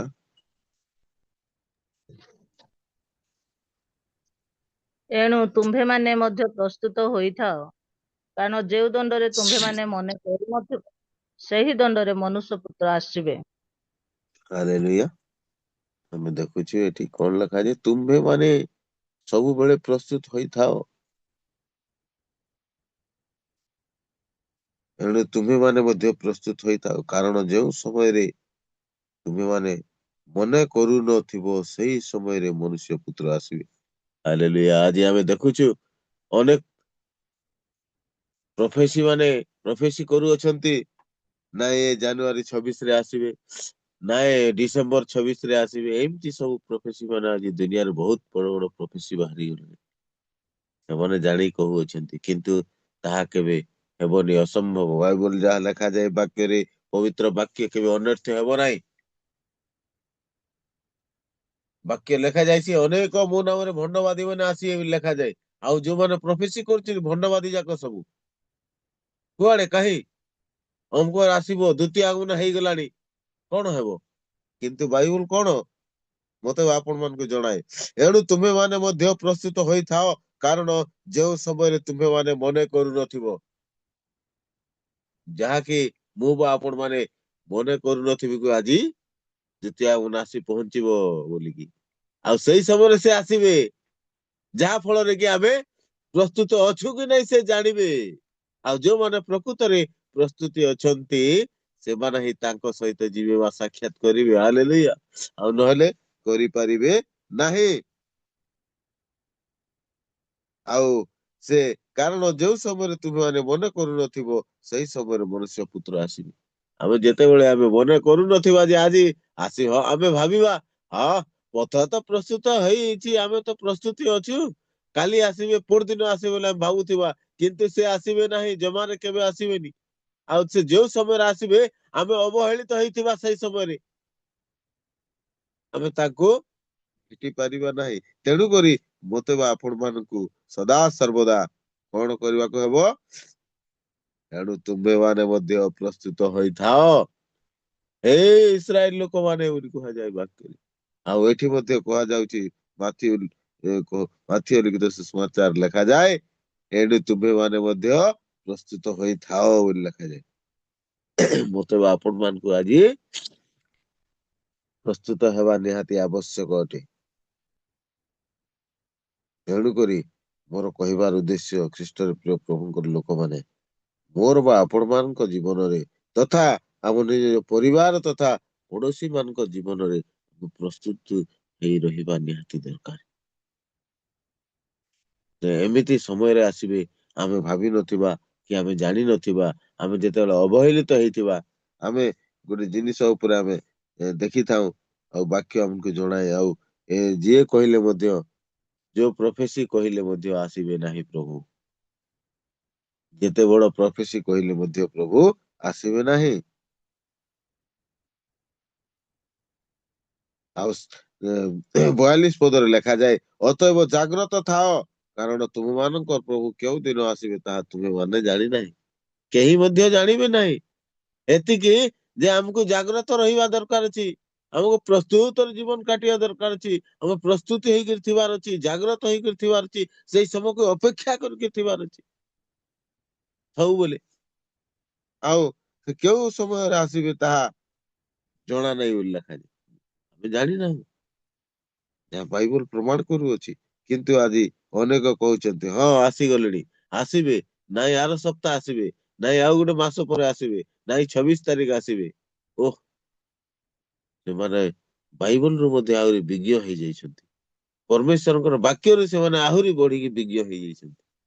ସେମାନେ ଜାଣିପାରୁଛନ୍ତି ଏମିତି ଯେ ସେମାନେ ଡିସେମ୍ବର 26 ରେ ଆସିବେ, ଡିସେମ୍ବର 25 ରେ ଆସିବେ, ଆଉ ଜାନୁଆରୀ 26 ରେ ଆସିବେ, ନାଇଁ 2027 ରେ ଆସିବେ, ସେମାନେ ଜାଣୁଛନ୍ତି। କିନ୍ତୁ ବାକ୍ୟ ଆମକୁ କହେ କେହି ଜାଣିନାହିଁ। ଆଉ ମୁଁ କେମିତି ଆସିବି, ଯାହା ଯେଉଁ ସମୟରେ କି ମନେ କରୁନଥିବୁ ଆମେ କି ଆଜି ପ୍ରକୃତରେ ପ୍ରଭୁ ଆମ ଘରକୁ ଆସିଗଲେ, ସେଇଦିନ ସେ ଆମକୁ ନେବା ପାଇଁ, ସାକ୍ଷାତ କରିବା ପାଇଁ ସେ ଆସିବେ। ହାଲେଲୁୟା। ଆଉ ଏଠି 5 ନମ୍ବରରେ ଆମକୁ କଣ କରିଛନ୍ତି, ଆମମାନଙ୍କୁ ସେ କହିଅଛନ୍ତି ମତେ ଆପଣ ମାନଙ୍କୁ ତମେ ସାକ୍ଷାତ ପାଇଁ ପ୍ରସ୍ତୁତ ହୁଅ, ତୁମେ ନିଜେ ପ୍ରସ୍ତୁତ ହୁଅ, ଆଉ କେଉଁ ପ୍ରହରେ ସେ ଆସିବେ ତାହା ଜଣା ନାହିଁ ବୋଲି ଲେଖାଯାଏ। ତେଣୁ ତୁମେ ମାନେ ମଧ୍ୟ ପ୍ରସ୍ତୁତ ଥାଅ ବୋଲି ଲେଖାଯାଏ। ଏଥିରେ ଆମେ ଦେଖୁଛୁ ଆଉ ଦାନିଏଲ ମଧ୍ୟ ସେ ରାଜା ସମ୍ମୁଖକୁ ଯିବା ପାଇଁ, ଏ ଷ୍ଟୋରୀ ଆପଣ ମାନେ ଜାଣିଥିବେ, ଦାନିଏଲ 1:5 ରେ ଲେଖାଯାଏ। ଆଉ କେତେ ବର୍ଷ ଦାନିଏଲକୁ ଲାଗିଥିଲା? ଦାନିଏଲକୁ ମଧ୍ୟ 3 ବର୍ଷ ପ୍ରସ୍ତୁତ ହେବା ପାଇଁ ଲାଗିଥିଲା। ଆଜି ମତେ ବା ଆପଣ ମାନଙ୍କୁ ଅନେକ ବର୍ଷ ହେଲା ଆମେ ପ୍ରସ୍ତୁତ ଜୀବନ କାଟିକି ରହିଅଛୁ, କାହାକୁ 30 ବର୍ଷ, କାହାକୁ 40 ବର୍ଷ, କେତେ 50 ବର୍ଷ ମଧ୍ୟ ହେଲାଣି ପ୍ରଭୁଙ୍କ ସହିତ ଅଛୁ, କିନ୍ତୁ ଆଜି ଯାଇ କେହି ମଧ୍ୟ ତାଙ୍କ ବିଷୟରେ ଆମେ ଭଲରେ ସ୍ପଷ୍ଟ ଭାବେ ତାଙ୍କୁ ଜାଣିନୁ। ଟିକେ କିଛି ହେଇଗଲେ ଆମର ଆମେ ଭାବିଥାଉ ଯେ ଛାଡିଦେବା ମୁଁ, କାହିଁ ଆମେ ଏମିତି ହେବା, ଆମକୁ ସମ୍ପର୍କ ଆମେ ମନରେ ଇଏ କରିଥାଉ। କିନ୍ତୁ ଦାନିଏଲର ଜୀବନରେ ଦାନିଏଲ ମଧ୍ୟ ସେ ପ୍ରାର୍ଥନା କରୁଥିଲେ ଏବଂ ତାକୁ ମଧ୍ୟ ପ୍ରସ୍ତୁତ ହେବା ପାଇଁ 3 ବର୍ଷ ଲାଗିଥିଲା, ଦାନିଏଲ 1:5 ରେ ଲେଖାଯାଏ। ତେଣୁକରି ଆଜି ମୁଁ ବା ଆପଣ ମାନେ ଦାନିଏଲ ପରି ଆମେ ମଧ୍ୟ ପ୍ରସ୍ତୁତ ହେବାକୁ ପଡିବ। ଆଉ ଲୋକଲିଖିତ ସୁସମାଚାର ତାର 1:17 ଲେଖାଯାଏ, ଲୋକଲିଖିତ ସୁସମାଚାର ତାର 1:17 ଆମେ ଦେଖିବା। ପିତାମାନଙ୍କ ହୃଦୟ ସନ୍ତାନମାନଙ୍କ ପ୍ରତି ଓ ଅବାଧ୍ୟମାନଙ୍କୁ ଧାର୍ମିକମାନଙ୍କ ଜ୍ଞାନରେ ଆଚରଣ କରିବା ନିମନ୍ତେ ଫେରାଇବାକୁ ଏବଂ ପ୍ରଭୁଙ୍କ ସକାଶେ ସୁସଜ୍ଜିତ ଗୋଟିଏ ପ୍ରଜାମଣ୍ଡଳୀ ପ୍ରସ୍ତୁତ କରିବାକୁ ସେ ଏଲିୟଙ୍କ ଆତ୍ମା ଓ ଶକ୍ତିରେ ତାହାଙ୍କ ଆଗରେ ଗମନ କରିବ। ହାଲେଲୁୟା। ଏଠି ଲେଖାଯାଏ ତାର 1:17 ପିତା ମାନଙ୍କର ହୃଦୟର ସନ୍ତାନ ମାନଙ୍କ ପ୍ରତି ଓ ଅବାଧ୍ୟ ମାନଙ୍କୁ ଧାର୍ମିକ ମାନଙ୍କ ଜ୍ଞାନରେ ଆଚରଣ କରିବା ନିମନ୍ତେ ଫେରାଇବାକୁ ଏବଂ ପ୍ରଭୁଙ୍କ ସକାଶେ ସୁସଜ୍ଜିତ ଗୋଟିଏ ପ୍ରଜାମଣ୍ଡଳୀ ପ୍ରସ୍ତୁତ କରିବାକୁ ସେ ଏଲିୟଙ୍କ ଆତ୍ମା ଓ ଶକ୍ତିରେ ପ୍ରଭୁଙ୍କ ଆଗରେ ଗମନ କରିବେ। ହାଲେଲୁୟା। ଏଠାରେ ଲେଖାଯାଏ ପ୍ରଜାମଣ୍ଡଳୀ, ସୁସଜ୍ଜିତ ଗୋଟେ ପ୍ରଜାମଣ୍ଡଳୀ କରିବା ପାଇଁ, ବା ଅବାଧ୍ୟ ସନ୍ତାନ ମାନଙ୍କୁ ପିତାମାନଙ୍କର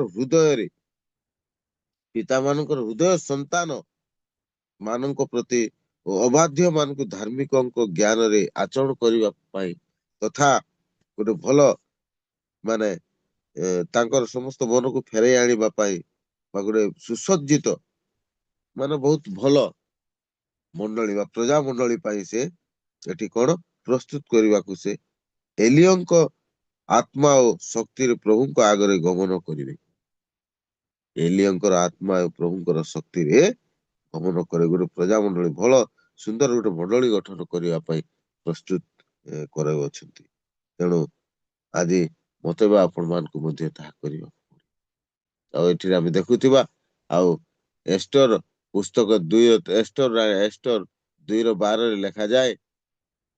ଆଉ ଏଷ୍ଟର ରାଣୀ 6 ମାସ କରି ଗୋଟେ 12 ମାସ ଲାଗିଥିଲା ତାଙ୍କ ଜୀବନରେ ମଧ୍ୟ ସେ ରାଜାଙ୍କ ସମ୍ମୁଖକୁ ଯିବାକୁ ତାଙ୍କୁ ମଧ୍ୟ 6 ମାସ ଲାଗିଥିଲା।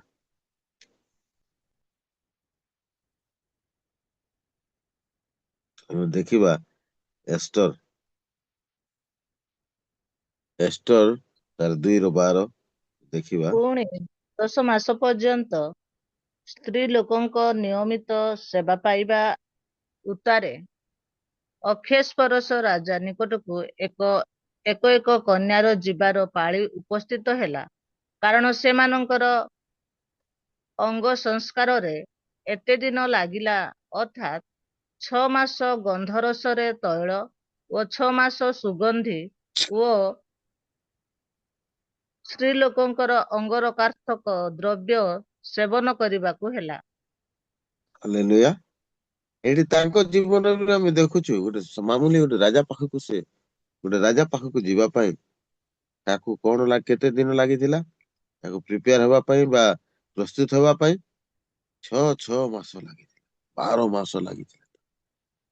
ତେଣୁକରି ଖ୍ରୀଷ୍ଟର ପ୍ରିୟ ପ୍ରଭୁଙ୍କର ଲୋକମାନେ ପ୍ରଭୁ ଯେ ଆମମାନଙ୍କୁ ସେ ଏଇ ଜଗତକୁ ଆସିଲେ ମୋର ବା ଆପଣ ମାନଙ୍କର ପାଇଁ ସାରା ମାନବ ଜାତି ପାଇଁ ଜଗତକୁ ଆସିଲେ ଆଉ ସେ ତାଙ୍କର ନିଜର ଜୀବନକୁ ଦେଲେ ବଳି ଦେଇଛନ୍ତି। ପ୍ରିୟ ପ୍ରଭୁଙ୍କର ଲୋକମାନେ ଆଜି କଣ ଆମେ ନିଜକୁ ବଳି ଦେଇପାରିବା? ଯଦି ଆମେ ଅନ୍ୟମାନଙ୍କ ପାଇଁ ଆମେ ଦେଇପାରିବା? ଆଜି ଯଦି ଧରି ନିଅନ୍ତୁ ଆମର ଘରେ କିଏ ଯଦି ମୃତାବସ୍ଥା ହେଇଗଲେ ଆମେ ତାଙ୍କ ପାଇଁ କଣ କରିପାରୁଛୁ? ନାହିଁ। ଦିନେ 2 ଦିନ କାନ୍ଦିବା, 4 ଦିନ, ମାସେ, 15 ଦିନ କାନ୍ଦିବା, ଆଉ ତାପରେ ଆମେ ଯେମିତି ଲୋକ ପୁଣି ସେମିତି ରହିବା। କିନ୍ତୁ ପ୍ରଭୁ ଯୀଶୁ ଖ୍ରୀଷ୍ଟ ଯେ ମୋ ପାଇଁ ବା ଆପଣ ମାନଙ୍କର ପାଇଁ ଆଜି ସେ ନିଜକୁ ନିଜେ ବଳି ଉତ୍ସର୍ଗୀକୃତ ହୋଇଛନ୍ତି, ମରି ଅଛନ୍ତି। ତେଣୁକରି ଆମେ ତାଙ୍କୁ ଭେଟିବା ପାଇଁ ଆମେ ସ୍ୱର୍ଗୀୟ ରାଜ୍ୟକୁ ତାଙ୍କ ପାଖକୁ ଯିବାକୁ ଆମକୁ ପ୍ରସ୍ତୁତ ହେବା ନିହାତି ଦରକାର। ସେମାନଙ୍କୁ କିଛି ମାଗି ନାହାନ୍ତି କି ମୁଁ ଆସିଲି ତମ ପାଇଁ ମୃତ ଅବସ୍ଥା ହେଇ ମୃତ୍ୟୁ ବରଣ କରି ମୁଁ ଆସିଲି, ମରିଗଲି ମୁଁ ତମ ପାଇଁ, ଆଉ ତମେ ମତେ କଣ ପାଇଁ ଟଙ୍କା ଦେଉନ, ସୁନା ଦେଉନ? ସେ ମାଗୁଛନ୍ତି କି? କିଛି ନାହିଁ। କେବଳ ସେ କହୁଛନ୍ତି ତୁମମାନେ ମନ ତନ ସର୍ବାନ୍ତକରଣ ଦେଇ ମୋ ଠାରେ ବିଶ୍ୱାସ କର ଏବଂ ମୋ ପାଖକୁ ଆସିବା ପାଇଁ ତମେ ବିଶ୍ୱାସ କରିବା ପ୍ରସ୍ତୁତିରେ ଜୀବନ କାଟ। ଆଉ ତୁମେ ପ୍ରସ୍ତୁତିରେ ଜୀବନ କାଟିବା ସଙ୍ଗେ ସଙ୍ଗେ ତମର ପ୍ରତ୍ୟେକଙ୍କୁ ତୁମେ ପ୍ରସ୍ତୁତିରେ ଜୀବନ କାଟ। ଆମେ ଯଦି ଦେଖିବା ସେ ଧନୀ ଆଉ ଲାଜାର ବ୍ୟକ୍ତିଙ୍କୁ, ତାହେଲେ ସେତେବେଳେ ସେ ଧନୀ ପାଖରେ କଣ ବାଇବଲ ଥିଲା ନା ନାହିଁ? ଥିଲା। କିନ୍ତୁ ସେ ତାକୁ ବ୍ୟବହାର କରୁନଥିଲା। ଆଉ ବାଇବଲରେ ଯାହା ଲେଖା ଥିଲା ସେଇ ବିଷୟକୁ ସେ ମାନେ ବୁଝି ପାରୁନଥିଲା, ଅବୁଝା ଥିଲା। କିନ୍ତୁ ଯେତେବେଳେ ଉଭୟଙ୍କର ମୃତ୍ୟୁ ହେଲା ଆଉ ଜଣେ ଲୋକ ସ୍ୱର୍ଗ ରାଜ୍ୟ ପହଞ୍ଚିଲା ଆଉ ଜଣେ ନର୍କରେ ଯେତେବେଳେ ପଡିଲା, ସେତେବେଳେ ତାଙ୍କୁ ବୁଦ୍ଧି ପଶିଲା। ଆଉ ସେ କହୁଛି, ଏ ଲାଜାର, ଏ ପ୍ରଭୁ, ଆଉ ମୋର ଭାଇ ମାନେ ଅଛନ୍ତି, ସେମାନଙ୍କୁ ତୁମେ ବାଇବଲ ପଠାଅ ତାଙ୍କ ପାଖକୁ, ସେମାନେ ଯେମିତିକି ମୋ ପାଖକୁ ନ ଆସନ୍ତୁ, ଆପଣଙ୍କ ପାଖକୁ ଯାଆନ୍ତୁ ବୋଲି ସେ କହୁଛି। କିନ୍ତୁ ସେତେବେଳେ ପ୍ରଭୁ ଯୀଶୁ ଖ୍ରୀଷ୍ଟ କଣ କହୁଅଛନ୍ତି? ମନା କରିଦେଇଅଛନ୍ତି। ତେଣୁକରି ମୋର କହିବାର ଉଦ୍ଦେଶ୍ୟ, ପ୍ରିୟ ପ୍ରଭୁଙ୍କର ଲୋକମାନେ ଆଜି ଆମେ ପ୍ରଭୁ ଆମକୁ ମଧ୍ୟ ଗୋଟେ ଦିନ ସେମିତି କରିବେ ଯଦି ଆମେ ତାଙ୍କ ସହିତ ଯଦି ଠିକ ଆମେ ଟାଇମ ଦେବା ନାହିଁ କିମ୍ବା ପ୍ରସ୍ତୁତ ହେବା ନାହିଁ, ତାହେଲେ ପ୍ରଭୁ ମତେ ବା ଆପଣ ମାନଙ୍କୁ ମଧ୍ୟ ସେଇ ପରିସ୍ଥିତିରେ ଆଜି ପକାଇବେ। ଏକ୍ସକ୍ୟୁଜ ମି, କ୍ଷମା କରିବେ। ଆଉ ସମୟ ଆଉ କେତେ ଅଛି ନା ସମୟ ହେଇଗଲାଣି ଦିଦି? ସମୟ ହେଲାଣି ସାର୍। ହଉ ହଉ ହେଇଗଲା। ଠିକ ଅଛି। ହଉ ହଉ ହଉ ଠିକ ଅଛି। ଆମେ ଲାଷ୍ଟ ଶେଷ କରିବା ଗୋଟେ ପଦ ବାସ ଜିସାୟ ତାର 24-17 ଟିକେ ପଢିବା ଆଉ ଆମେ ଶେଷ କରିଦବା।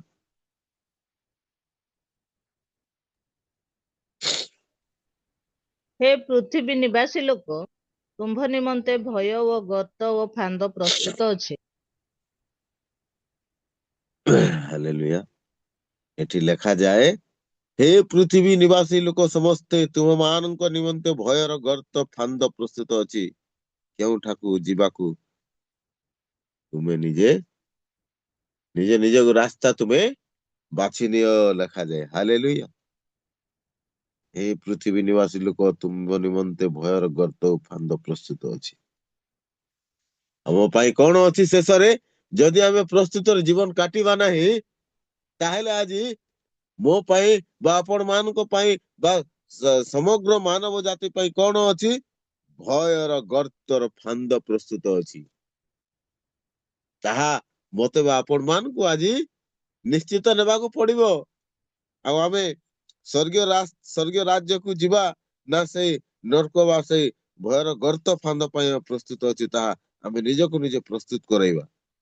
ଯେମିତିକି ଆମେ ସେ ଭୟର ଗର୍ତ୍ତ ଫାନ୍ଦରେ ନ ଯିବା, ସେଥିପାଇଁ ଆମେ ପ୍ରିପେୟାର ହେବା ଦରକାର ଅଛି। ସବୁବେଳେ ପ୍ରସ୍ତୁତ ଜୀବନ କାଟିବା ଦରକାର ଅଛି। ସେଥିପାଇଁ ଆମେ ପ୍ରସ୍ତୁତ ହେଇଯିବା। ତାପରେ ଆମେ ନିଜକୁ ପ୍ରସ୍ତୁତ କରିବା ସଙ୍ଗେ ସଙ୍ଗେ ଆମେ ଆପଣା ସପରିବାର, ଆପଣା ମଣ୍ଡଳୀ, ଆପଣା ସମସ୍ତଙ୍କୁ ଆମେ ପ୍ରସ୍ତୁତ କରାଇବା ଆବଶ୍ୟକ ଅଟେ। ତେଣୁ ମୋର କହିବା ଉଦ୍ଦେଶ୍ୟ, ଖ୍ରୀଷ୍ଟର ପ୍ରିୟ ମଣ୍ଡଳୀ, ପ୍ରଭୁଙ୍କର ଲୋକମାନେ, ମୁଁ ବା ଆପଣ ମାନେ ଆଜି ପ୍ରସ୍ତୁତ ଅଛୁ କି ନା ନାହିଁ? ଯଦି ମୁଁ ବା ଆପଣ ମାନେ ଆଜିଠୁ ପ୍ରସ୍ତୁତ ନାହିଁ, ତାହେଲେ ଆମ ପାଇଁ ଦୁଇଟା ରାସ୍ତା ଅଛି। ଗୋଟିଏ ରାସ୍ତା ହେଲା ସ୍ୱର୍ଗୀୟ ରାଜ୍ୟ, ଆଉ ଦ୍ୱିତୀୟ ରାସ୍ତା ଏଠି ଲେଖାଯାଇଛି, ଯାହା ପୃଥିବୀ ନିବାସୀ ଲୋକ ସମସ୍ତେ ଯେଉଁମାନଙ୍କ ନିମନ୍ତେ ଭୟର ଗର୍ତ୍ତ ଫାନ୍ଦ ପ୍ରସ୍ତୁତ ଅଛି ବୋଲି ଲେଖାଯାଏ ଶେଷରେ। ତେଣୁକରି ଆମେ ସେଇ ସ୍ୱର୍ଗୀୟ ରାଜ୍ୟକୁ ଯିବାକୁ ହେଲେ ଆମକୁ ପ୍ରସ୍ତୁତି ହେବା ଆବଶ୍ୟକ ଅଟେ। ଆଉ ଯଦି ଅପ୍ରସ୍ତୁତ ରହିବା, ତାହେଲେ ଆମେ ସେଇ ଗର୍ତ୍ତର ଫାନ୍ଦରେ ଆମେ ପଡିଯିବା। ତେଣୁକରି ଆଜି ପ୍ରଭୁ ମତେ ବା ଆପଣଙ୍କୁ ବା ଆମେ ନିଷ୍ପତ୍ତି ନେବା, ଆମେ ସମସ୍ତେ ଆଜି ନିଷ୍ପତ୍ତି ନେବା। ଏଇ 2026 ନୂତନ ବର୍ଷର ଶେଷ ସପ୍ତାହ ଆଡେ, ଆମେ ଶେଷ ଦିନ ଆଡେ, ଆଜି 28 ତାରିଖ ବୋଧେ, 28 ନମ୍ବର ଦିନରେ ଆମେ ନିଷ୍ପତ୍ତି ନେବା।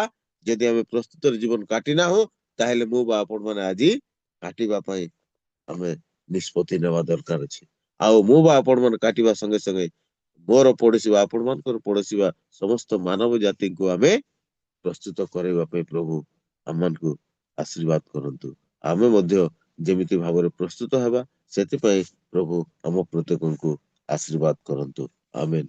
ସମସ୍ତଙ୍କୁ ପ୍ରେଜ୍ ଦ ଲର୍ଡ।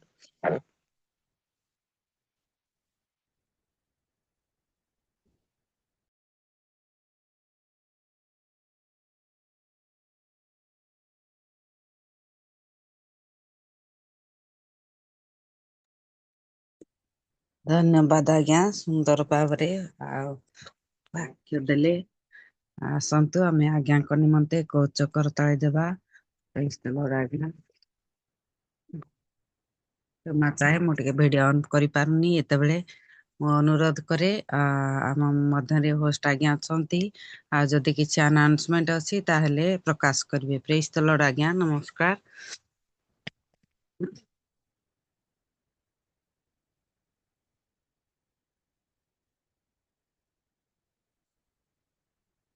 ପ୍ରମୋଦ ଆଜ୍ଞା, ପ୍ରେଜ୍ ଦ ଲର୍ଡ ଆଜ୍ଞା, ନମସ୍କାର। ନମସ୍କାର। ଆଜ୍ଞା ହୋଷ୍ଟ ଆଜ୍ଞା ତ ଅନ୍ କରିନାହାନ୍ତି, ଆପଣ କିଛି କହିଛନ୍ତି କି? ନାଇଁ, କିଛି କହିନାହାନ୍ତି। ଆଉ ପ୍ରାର୍ଥନା କରନ୍ତୁ ଫିଫ୍ଥ ନିମନ୍ତେ ମୁମ୍ବାଇରେ ଯୋଉ ହବ, ସେଥି ନିମନ୍ତେ ପ୍ରାର୍ଥନା କରନ୍ତୁ। ଆଉ ପ୍ରାର୍ଥନା କରନ୍ତୁ। ଗତକାଲି ଆମମାନଙ୍କର ସାନ୍ତ୍ୱନା ପ୍ରାର୍ଥନା ଥିଲା, ଆମ ଟିମ୍ ଯାଇଥିଲୁ, ଗଲୁ ଆଉ କୁଶଳରେ ଫେରି ଆସିଲୁ। ପ୍ରଭୁ ସୁରକ୍ଷା କରି ନିଜ ନିଜ ଘରେ ପହଞ୍ଚେଇଛନ୍ତି। ସେଥି ନିମନ୍ତେ ମଧ୍ୟ ପ୍ରାର୍ଥନା। ହୋଷ୍ଟ ଆଜ୍ଞାଙ୍କେ ତାଙ୍କର ସ୍ତ୍ରୀଙ୍କର ଯେ ଜେଜେମା ଚାଲିଗଲେ କାଲି ବି ତାଙ୍କର 3 ଦିନିଆ ଥିଲା, ତେଣୁକରି ସାନ୍ତ୍ୱନା ପ୍ରାର୍ଥନା ଥିଲା। ସେମାନେ ଯାଇଥିଲେ, ସେମାନେ ବୋଧେ ବାଟରେ ଅଛନ୍ତି କଣ କି, ସେଥି ନିମନ୍ତେ ସେ ପରିବାର ମାନଙ୍କୁ ନିମନ୍ତେ ପ୍ରାର୍ଥନା କରନ୍ତୁ। ଓକେ, ଧନ୍ୟବାଦ ଆଜ୍ଞା।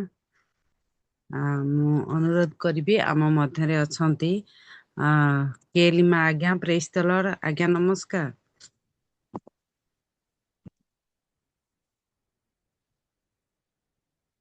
ଶୁଣି ପାରୁନାହାନ୍ତି, ଠିକ ଅଛି। ପବିତ୍ର ଜେନା ଆଜ୍ଞା, ନମସ୍କାର, ପ୍ରେଜ୍ ଦ ଲର୍ଡ। ନମସ୍କାର ନମସ୍କାର। ଆଜ୍ଞା, ଶୁଣିଲେ ସମସ୍ତ ବିଷୟକୁ ପ୍ରାର୍ଥନାରେ ତଳି ଧରିବେ। ତତ୍ ସହିତ ମୁଁ ଅନୁରୋଧ କରିବି, ନିଶ୍ଚିନ୍ତ ଭାବରେ ଯୋଉ ସିଂ ଆଜ୍ଞା କହୁଥିଲେ, ସମସ୍ତେ ଆମେ ପାରିବାରିକ ହିସାବରେ ହଉ କି ବ୍ୟକ୍ତିଗତ ହିସାବରେ ହଉ, ନିଶ୍ଚିନ୍ତ ଭାବରେ ଆମେ ପ୍ରାର୍ଥନା କରିବା। ଯୋଉଭଳି ଭାବରେ ଆମର ଧର୍ମକୁ ନେଇକି ଆଉ ସେବା କାର୍ଯ୍ୟକୁ ନେଇକି ଜଟିଳ ପରିସ୍ଥିତି ଚାଲିଛି, ସେଥି ନିମନ୍ତେ ଆମେ ପ୍ରାର୍ଥନାରେ ପ୍ରତ୍ୟେକ ତଳି ଧରିବା। ପ୍ରତ୍ୟେକ ପ୍ରଭୁଙ୍କର ଦାସ ଦାସୀ ମାନଙ୍କର ସେବା କାର୍ଯ୍ୟ ନିମନ୍ତେ। ତତ୍ ସହିତ ପ୍ରମୋଦ ଆଜ୍ଞା କହିଲେ, ଆପଣ ମାନେ କାଲି ଯାଇଥିଲେ, ସୁରକ୍ଷାରେ ଆସି ପହଞ୍ଚିଲେ, ସେଥିପାଇଁ ଧନ୍ୟବାଦ ଦେବେ। ଆଉ ବିଶେଷ ଦେଇ ଦୁଃଖ ସନ୍ତକ ପରିବାର ନିମନ୍ତେ ମଧ୍ୟ ଆମେ ପ୍ରାର୍ଥନା କରିବା। ତତ୍ ସହିତ 5th ଗେଟ୍ ଟୁଗେଦର ନିମନ୍ତେ ପ୍ରାର୍ଥନା କରିବା। ଆଉ ପ୍ରତ୍ୟେକ ଡିଭାଇସ୍ ନିମନ୍ତେ ପ୍ରାର୍ଥନା କରିବା। ତତ୍ ସହିତ ଆମର ଆରାଧନା କରିଥିବା ସିଷ୍ଟର ଆଉ ବାକ୍ୟ ଆଜ୍ଞାଙ୍କ ନିମନ୍ତେ ମଧ୍ୟ ଆମେ ପ୍ରତ୍ୟେକ ପ୍ରାର୍ଥନା କରିବା। ଆଉ ଶେଷରେ ମୁଁ ଅନୁରୋଧ କରିବି, ଆମ ମଧ୍ୟରେ ଅଛନ୍ତି ରେଭରେଣ୍ଡ ଲାଭବାନ ରାଉଳ ଆଜ୍ଞା, ନମସ୍କାର। ଆଜ୍ଞା ନମସ୍କାର। ରାଉଳ ଆଜ୍ଞା, ରାଉଳ ଆଜ୍ଞା, ଏ ଶୁଣି ପାରୁନାହାନ୍ତି। ନାଇଁ ଅଛି ରାଉଳ କଣ ଆଜ୍ଞା। ଶୁଣୁଛି, ଅଛି ଆଜ୍ଞା ଶୁଣୁଛି। ଆଜ୍ଞା ହଁ ନମସ୍କାର। ଆପଣ ହଁ ଆଦର୍ଶ ନମସ୍କାର ପ୍ରାର୍ଥନାରେ ନମସ୍କାର। ଶେଷ ଆଶିଷ ଭିକ୍ଷା କରିବେ। ପ୍ରେଜ୍ ଦ ଲର୍ଡ। ଜେନାର ହଠାତ୍ ନିଦ ଛାଡି ଯାଇଥିବ। ହଉ ଠିକ ଅଛି ଆଜ୍ଞା, ଆପଣ ଆସନ୍ତୁ ପ୍ରାର୍ଥନା ଆଦର୍ଶ କରିବା, ପ୍ରାର୍ଥନା କରିବା। ଆଜ୍ଞା ଆଜ୍ଞା। ପ୍ରେମମୟ ସ୍ୱର୍ଗସ୍ଥ ପିତା, ତୁମର ସେ ପବିତ୍ର ନାମକୁ ଧନ୍ୟବାଦ ଦଉଛୁ, ପ୍ରଶଂସା କରୁଛୁ, ଗୌରବ କରୁଛୁ ବାପା। ତୁମର ସେ ଅସୀମ ପ୍ରେମ ଦୟାରୁ ପୁନର୍ବାର ଏକ ଦିନର ପ୍ରତ୍ୟୁଷରେ ତୁମର ଚରଣ ତଳେ ବସିବା ପାଇଁ ସୁନ୍ଦର ଅବକାଶ ଦେଲ ପ୍ରଭୁ। ରିଏଲ ମିନିଷ୍ଟ୍ରି ଅଫ ଇଣ୍ଡିଆ ତରଫରୁ ପ୍ରଭୁ ଆମମାନଙ୍କୁ ଏକତ୍ର କରି ତୁମର ଜୀବନ୍ତ ବାକ୍ୟ ମଧ୍ୟ ଆମେ ଶୁଣାଇଲ ପ୍ରଭୁ।